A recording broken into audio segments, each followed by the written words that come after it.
Today we're joined by Machete Williams, the Jackson, Michigan native, who's not only a former pro MMA fighter with black belts in Taekwondo and Shotokan Karate, but now one of the driving forces behind Michigan's Murcielago MMA. His journey from the cage to the coach's corner has shaped some of the most exciting prospects in combat sports. Mo, welcome. How you doing today? Hey, how you doing? It's awesome to be on the show. I'm blessed to be able to tell a little bit about myself. Absolutely. Appreciate you joining me, brother. Well, let's rewind it back if we could to the beginning, if you would. I won't go too far back here, but I do want to understand a little bit about your upbringing growing up in Jackson, Michigan, and really starting martial arts at an early age. Can you tell us about kind of early life and what really first started shaping your future in combat sports early on? Okay, so yeah, it was just simple. I grew up in Jackson, Michigan, small town. It's like an hour in between Detroit. It's an hour in between Kalamazoo. It's an hour, like a little bit over an hour in between Grand Rapids, Michigan. I grew up in that time period. Like everybody was doing like martial arts. I started doing taekwondo when I was about around about four years old, and then I started doing like from there. I kind of was doing taekwondo. I was doing karate. Just like an '80s baby growing up, love watching martial arts, stuff like that. And then I got into competing nationally in taekwondo and kickboxing and karate, and just fell in love with it. I got coming from a family of people that then did martial arts and stuff like that. It kind of, it made sense for me. I was good at it. So, and then from there, I went on to, one day I was kind of in between, like, do I want to go back and compete in Taekwondo, and do I want to compete in more traditional martial arts? And then my coach, like Quincy Rice, rest in peace to him, at Jackson MMA. He was like, "Hey, would you want to come in and maybe like do like some teaching or whatever else?" And I was like, "Yeah, I'll come in there." Um, I wasn't really thinking about like fighting at the time, but I was like, "Yeah, I'll come in there and maybe teach a couple classes of some kickboxing." And but I was already kind of like cornering people and like training on and off, still like doing MMA and stuff like that. And right from there, then he was like, "Hey, maybe you think about fighting." And I was like, "Let me try it out." And then maybe about 3 months in, I took my first amateur MMA fight, and then here we are now. You know what I Yeah, mean? yeah, 15 years down the line, that what I mean, I'm in the game, and yeah, it's been a wild ride. It's been a beautiful, crazy, amazing, martial arts fighting saved my life. mm, I've been on, both sides of the fence. I've been in trouble. I done, did great things. I done lived a great story, and it's still fulfilling now to this day with the journey that I'm on now. I pour back into my fighters now. You know what I'm hmm saying? I kind of try to like give them, more like the right tools to carry themselves through this journey in the fight game. right. Um, I mean, I always tell my guys, you want to be martial artist first, athlete second, right, hmm hmm and then a fighter, mm. then the fighter. You want to be the fighter last, but you want to be Explain a that. martial. Huh? Explain that. Why The somebody would reason want why to be the the martial artist reason why first? I say that is because the martial artist is going to get you up in the morning. The martial artist is going to have you be able to, train regardless if you're tired, train regardless if you're you're doing it, regardless if you win, regardless if you lose. That's going to give you the foundation, because you want to be a martial artist first.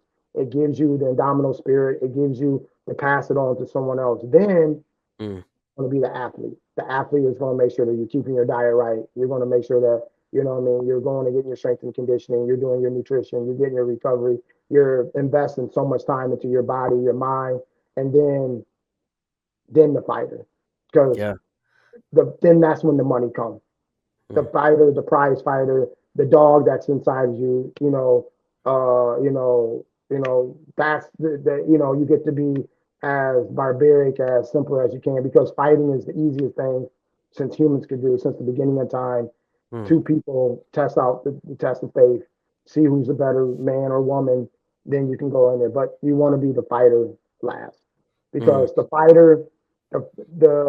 the fighter, the fighter part. It seems like right now a lot of people want to be the fighter, but they forget to be the athlete. They forget to be the martial artist. mm. I'm glad that you're kind of tapping into the philosophical side of you as a coach because I did want to ask you about that and how you train people to get to this particular juncture where they are able to then apply what you're teaching them, Mhm. and readily use that to become the elite version of themselves. And would you say that that's probably one of the pinnacle areas of what you focus on, which is this mental aspect of it before everything else? Would you say that's the case? Um, yeah, I talked to my, with me being in the game, and from the highest of the highs and the lowest of the lows, I then, I try to really, you got to live. You got to live right Mm-hmm. before you can go fight right. Mm-hmm. Living and fighting is such a big vision of who you are. If you're Mm-hmm. living crazy, if you're, not taking care of yourself, you're not, doing the things that you need to do outside, trying to have your life together as much as possible before you try to go do something beautiful and be great. You got to try to be living the best way. You got to be, you got to have some inner peace, some inner happiness, some Mm. self love. Because you're about to give your all, your dreams, your ambitions, your hard work for 15 to 25 minutes of someone else's entertainment. Like they will Right. never remember that fight, but that fight's going to take a little bit of you, and it's Mm. going to give a little bit of you. You know what I'm saying? Well. So uh, I really, because the easiest thing you can do is go fight. Fighting is easy. Mm. You're on autopilot most of the time. You're in there anyway. But Right. coming up to the fight, leading up to the fight, is such a major thing. Days and hours and nights and lonely moments and people giving up on you, sponsors dropping you, your family asking you why you should do this. All these things leading up to the fight is such a major pinnacle where you're before you even get to that, get to the ring or the cage, because the fight can be lost 90 days ago, 6 months Mm. ago, a year ago. You Mm-hmm. know what I mean? So the mental side is such a major part, especially, me being a big advocate for, mental health also, and especially like in professional sports. That's a major thing because you can see when someone's like they're living right, they're happy, the fight, they're in the fight and it looks so beautiful. But then you can see when things are like, not saying that they're going through hard times, but they're just Mm-hmm. their life is not structured. They seem like they can never get it back. Right. Well, like you said, every time they step in there, there's a piece of their life getting stripped away. And if they don't have those proper foundational elements, then you not only lose before you get to the fight, but then you also lose a part of yourself in the process. That's a pretty big gamble to Of take. course, of Yeah, course. that's huge. Looking back at your own professional career, because you've been in the game for a minute. It's been a while since you've personally been in the ring doing so yourself, but you've had a lot of lessons, I'm sure, in every fight that came about. And what would you say are some of the biggest maybe lessons you've taken that have now been able to help you apply them into coaching, whether it was a setback or a big win? Like, what was some of the Uh, biggest things? it's it's so easy for me to answer that question, and it's going to sound uh, so cliche and simple, but I never fought anyone. I never fought one person. I Mm, never I never I I never had a match with opponent. Every fight that I ever had, win or lose, was with myself. I never fought one mm, person in there. wow, yeah. I never stepped in there with anyone. I stepped in there and I fought the person that I looked over, I crossed in the mirror. That's the person that I fought. I never Mm, once had one opponent. It was me. You know, uh, because it was, you know, before my team, before the coaches, before that, it was a moment with me and myself. You know, I never fought one person. So mm, when you get to that point and you feel that, you know, that's what can get you back in there, because it's like regardless if you felt you gave your all, you gave your less, you as you, and it was you versus you, Mhm. you know. And Yeah. that what keeps you that will keep you scared. Because if you're not scared before you go do that dance, you don't need to Mm. do it no. If you still don't Mm. get those jitteries, you still don't get those butterflies, you still don't get that feeling when you know, that when that first time is there, then you can't do it no more. Hmm. It's not for you no more. And not so I done had a lot of matches with myself. Yeah. Yep. Yeah, I can imagine. I can imagine. What would you say was the turning point as some well, let me back up and say it this way, because what you just mentioned reminded me of this when you said, "Hey, you didn't fight anybody but yourself, and you're not ready to continue doing it if you don't have a little bit of fear there, and there's not these jitters there." But what was it that caused you to then make a pivot into competing yourself to coaching others for competition? Um, it's kind of crazy because I always was like I was always coaching. I was always Yeah. coaching even when I was competing though. I was still always coaching. Like I was, I was cornering. I would get done fighting and go corner somebody. Mhm. I was cornering. I probably didn't corner uh maybe like 20 people before I even made my first amateur debut in MMA. Mhm. I was a national coach for Taekwondo. I was already like I the man upstairs, the universe has always kind of put me in a position to be a leader, even when I didn't even think that I would be one. So I kind of always was like you know, in that position. So it kind of was like Mhm. but it was instilled in me because like I have very traditional instructors in doing it and doing martial arts. So I was very blessed to have, an Asian instructor in Korea and Taekwondo and a Japanese instructor and karate. And that's the major the major point about martial arts is passing it back on. What I've been Mhm. given, I got to give it back on. So if I've been given this, I got to pour it back on to someone else. I got to Mhm. keep art alive. That's how the art dies. If you're just a practitioner and the fighter, but someone's got to be your sabunim, somebody got to be the sensei, someone has to be the person to give it back to someone else. So then if they don't, then the art will die. Mm. Yeah. So, it's kind of been one of those things that it was almost natural for you coming up in martial arts, but it sounds like you really took it to heart to saying, "Hey, I need to pass this on to the next generation." Oh, of course, of course. I always been like I've never been a person to safeguard the information and the art that I've been given. Just like my head coach there at Murcielago, Joaquin, from the time that we been with him is always like, hey, we must always give back to what we've been Mhm. given, Yeah. and he always tells us one day I'm not always going to be here, Mhm. when we were younger, he was like, I need you guys to step up into these roles, because coach is like a father to us Mm. and that's why our team is so close. And Joaquin has always been like, hey, once I mean, you gotta give this back because, I'm getting older. I'm not always going to just be in here full time like that. And it's fine because, a lot Mhm. of us then took on to the roles, especially myself. I mean, I took on to it and and it was just natural to do that, I mean, to give back to the guys because someone had to give it to us, what I mean, to get to where we at. The Mhm. wheel must keep rolling, Yeah. and it W must be fair. yeah, with that, like, how do you guys currently like, it sounds like maybe responsibilities are kind of maybe increasingly over time Mhm, increased over to mhm. yourself and other coaches and whatnot. How do the responsibilities currently play out with your team?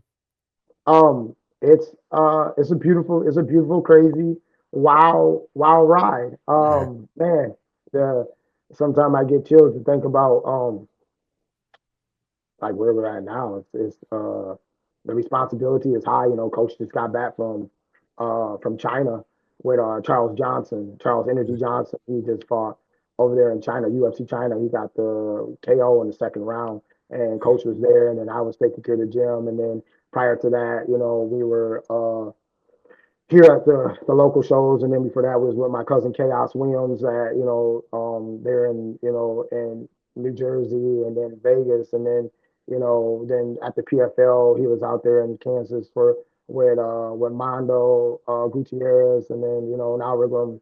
Prior to that, we're going to be traveling to Anthony Pettis' car there in November for some of our prospects, and then yeah, it's just it's just beautiful. It's just a beautiful. It's a beautiful, just a beautiful wow ride, like where we're at Mm. right now. And um, sometimes you gotta you gotta enjoy the ride. Mm. Because if you don't enjoy the ride, because you're always looking for the next thing. Like, okay, you Right. know, we can't be too stuck on this win, can't be too stuck on that. But it's Yeah. like sometimes you just gotta be like, man, look where we came from. Mm. Look how far we made it. Yeah. Michigan MMA. Like Yeah. some guys Absolutely. from Michigan. Yeah. I know. It's pretty humbling, I bet, huh? It really humbles you to think about it. Um, I, so so this is the thing though. Is like, and I tell my guys this too. In this sport, in this life, you were given humbleness very early, right? When you had to wait in line, when you was at the bottom, when the sponsors wasn't seeing you, they wasn't giving you anything. I'm like, you gotta be very careful with how much humbleness you want to put into your Mm. energy, because humbleness can also be another another way for people to want to keep you right back to when you stood in line before you was able to cut in line. Not saying Interesting. being arrogant, but also Yeah. being having a lot of self confidence, Hmm. and remember, you knew you were humble because you Hmm. had to go through that hurt. Right. You remember when the little car dealership wouldn't give you $100. You remember when someone would buy a T-shirt from you. I was humbled in. Hmm. Now, now I got to let you know and show you that you could have been here with us, but you didn't believe. I'm not. Mm. I'm not being disrespectful, nor am I. I'm being arrogant. But I was Hmm. humble. You know what I'm saying? When I was trying to sell tickets, and you wouldn't even come to my amateur fight. So Wow. way before you want to come here to the UFC Hmm. and get some tickets, comp. You didn't. You know what I'm saying? Like Yeah. way before you get on this yacht, someone got to get on this tugboat. You know. Uh-huh. Way before we get on this private plane, you're gonna have to go ahead and fly domestic with us. You know what I'm Yeah. saying? So you got to make sure, because it's a fine line, because people want to make sure that they want to keep you still remembering that a lot of the humbleness was a lot of pain, Hmm. but a lot of greatness come with a lot of confidence. Wow. Okay, that's wonderful insight. Yeah, you got dropping some gold right here. This is good. It reminds me a little bit of what I was peeking online. I was checking out your cousin, Chaos Williams, and Hmm. seeing some of the posts that he had, and he was showing the balance of that. So exactly what you're describing right now reminds me of some of the depiction of his stories that he was posting on social here, and I'm Yes. and I'm thinking of all these different fighters, like Chaos Williams and Daquan Townsend. I mean, Hmm. they've helped your gym earn some recognition, on the national stage. How do Yeah. you personally look at customizing training, if you would, for athletes such as this with different strengths, body types, mental approaches, etc.? My the biggest thing with the fighters is that I gotta get to know you, Hmm. right? I gotta I gotta get to know you. I gotta I gotta I gotta get to know exactly. I gotta get to know who you are, and then because fighting is such a, a picture of who you are, right? It's a Hmm. personality. Personality is such a major thing. You got to know who you are to fight.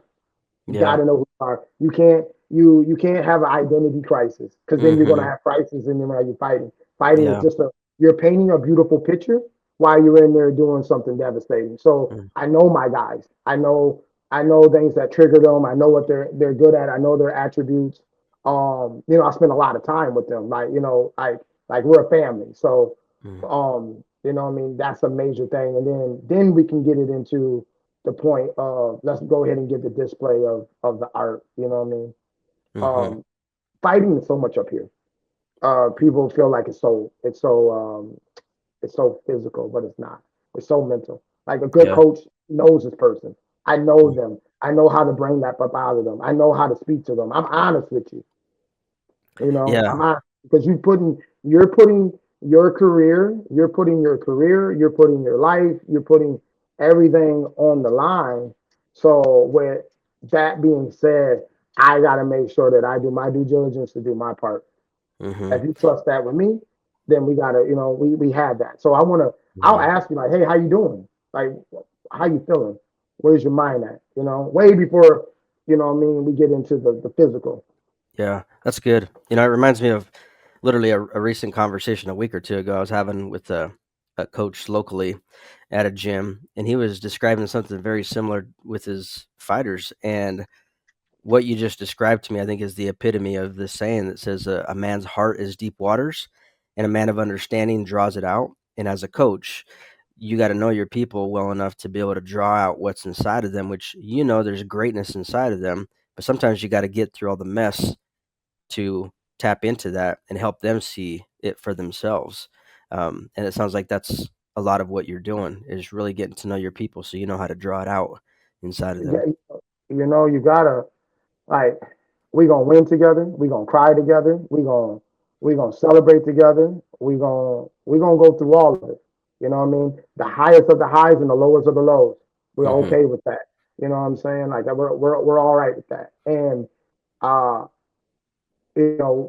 people can go on and on and on and on about this fight style and how they supposed to prepare and the recovery and the diet and having this nutritionist, the strength and conditioning coach, kickboxing coach, wrestling coach, all that. But the one thing that you need to have around you that's so major, you got to have somebody around you that love you Mm, because a lot of times it's not going. A lot of times, and I'm not the one to sugarcoat it. A lot of times, the fight game ain't gonna give you no love back.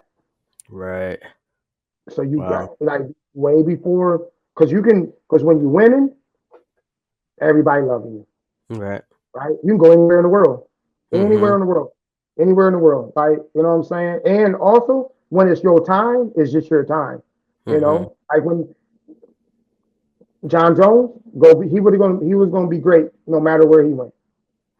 No matter where he went, he could have been at the Little Dragons dojo. He was going to be a world champion. It's Hmm. just when it's your time, it's your time. But when life starts lifing and it starts getting dark and things start, everyone has a day and a number when it's time for you to take an L. Just like it's a day and a time when you about to leave this, when you're going to leave this life.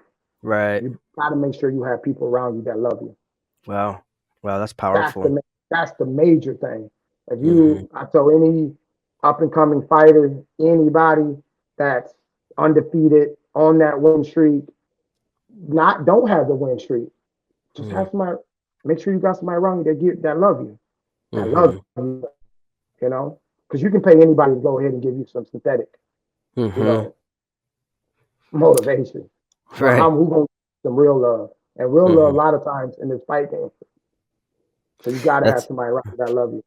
Yeah. That's so insightful, and it's also I can imagine challenging for people to find that. Like, what's the secret sauce to finding the right squad to surround yourself with that can provide that for you, if there is one? That's the thing about it is that we're in the golden we're getting into like we're moving into the golden age of mixed martial arts, combative arts, and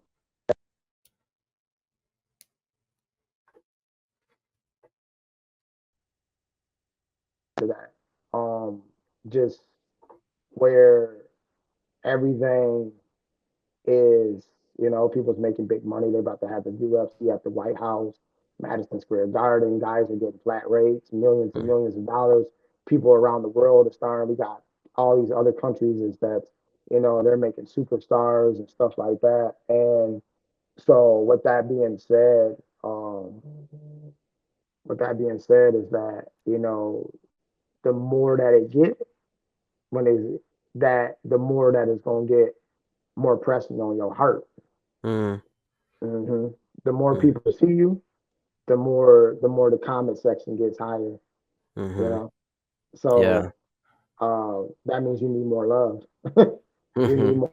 You gonna cause when you win and it's good. You can go anywhere. You can go to any team you want. Mhm. Every team wants you, Right. right? They all love you, huh? Out They all love you. out of yes men. Oh, that's good. That's great. This is good. That's great. What? I want you to come into the gym. I'd rather you feel broken. I feel like you don't want to do this no more. I want you to I want to be honest with you.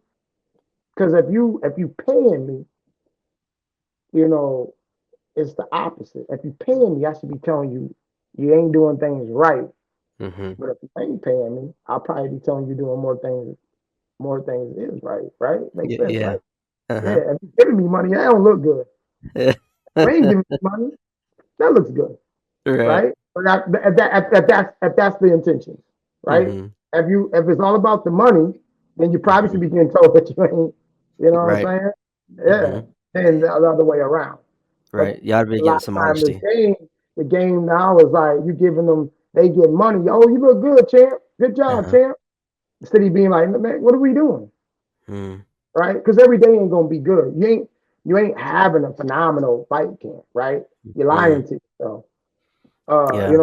And you're gonna fight through injuries. That's if you train it right. If you train it Mhm. right, things is not gonna be going right. Probably gonna be looking like I shouldn't even be about to make the walk. Mhm. And the right team is gonna be there with you though, right?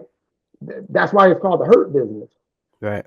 I mean, it hurts way before you get to the cage, to the ring. You know what Yeah. I mean? You gotta have that. You gotta have that groundness. You gotta have that. And sometimes it takes you to, go on your own journey. You want to go. You gotta go to this gym and that gym and this gym and feel that and see this, and then maybe you need to, you gotta find your place. Mhm. You know what I Yeah. mean? You gotta find your place. Yeah. So That's good. That's good, brother. No, I appreciate that. I think everything that you're tying into right here brings me back to an initial comment that you made about the importance of identity. And people can't have an identity crisis if they're going to be in this business. And part of having the right team around them is to help them foster that and understand what it is or identify it, I guess you could say, because I think everything else trickles from that. Whether or not they're winning and on a high or they're losing and they're on a low. I think that's a pivotal part about it. This is good. it definitely is. It's it's so much, and then with the travel of social media, and you can paint the Hmm. picture of whatever you want to be, and you can describe yourself to, it's such a social media can be amazing thing for your career, and then it can dampen and hurt your soul also, because Hmm. when you're winning, hey, Everybody loves you. everybody's in the comment section, they're reposting the KO or whatever Right. way, and then lose, everybody's in there. They got all the advice for you. You need to change the team. Your coaches probably was this, that one girl that you showed in the picture, or that guy, or you need to do this and that. You know what I mean? Even friends and family got all the. They know the route to take when you're winning, but when you take an L, they just don't know right now. But that's right. Exactly. You know what I'm saying? That's the thing. Yeah, Exactly. everyone can really look into the crystal ball and tell you your whole future when you're winning. But when Mm. you go ahead and take that L, like, oh man, I don't know. You got to figure it out. You're on your own on this one. Yeah. Yeah, I don't know about that, but I know what to do when you're winning. Right. Doesn't take rocket science for that. Yeah. Finally, I want to ask you here, Mo, as well, in regards to Team Murcielago and your own future, as a Mhm. coach, what do you kind of see as the forecast, if you would, for the future with the team that you're currently on and you as a coach and in general, yourself? Um, the biggest thing is that uh, we're going to keep, building and keeping guys at the highest level. We're gonna, great things are coming. I got a lot of great things that's coming up. Charles Johnson's ranked 13. Khaos is gonna be getting back in there to make his return. Daquan's gonna be here fighting soon. Mondo's gonna be returning back to the PFL. Jake Scott, Aaron Ward, they're all gonna be um going ahead and getting back in there to make that dance. We currently now got Elise Anderson from ONE FC. She's going to be eventually fighting here very soon. Yeah, it's gonna just the the uh, staying the course, staying the track. And then for myself, yeah, just elevating. I'm be working with more people. Just advancing. Staying relevant, keeping myself, in the game and evolving and getting better as a coach. Things like that. Just still creating a beautiful display of the people from Mercy. That's the thing, putting on for the brand. Mm-hmm. That's what's up. Because it is a family, like you say, right? You guys are. Yeah. Yep. Yeah, that's what's up. That's awesome. Well, Mo, it's been a pleasure speaking with you, brother. I appreciate you joining me here, and we look forward to chopping it up again with you in the near future. Oh, of course. Thank you so much. It was definitely an honor being on here. Anytime reach out to me. I'll be having something in the works of my own podcast coming soon. And Nice. yeah, just you guys can follow me on Instagram at Machete85, and you can follow me on Facebook at Mo Williams. That's what's up. Thank you, brother. Appreciate All you. right, bro. Thank you.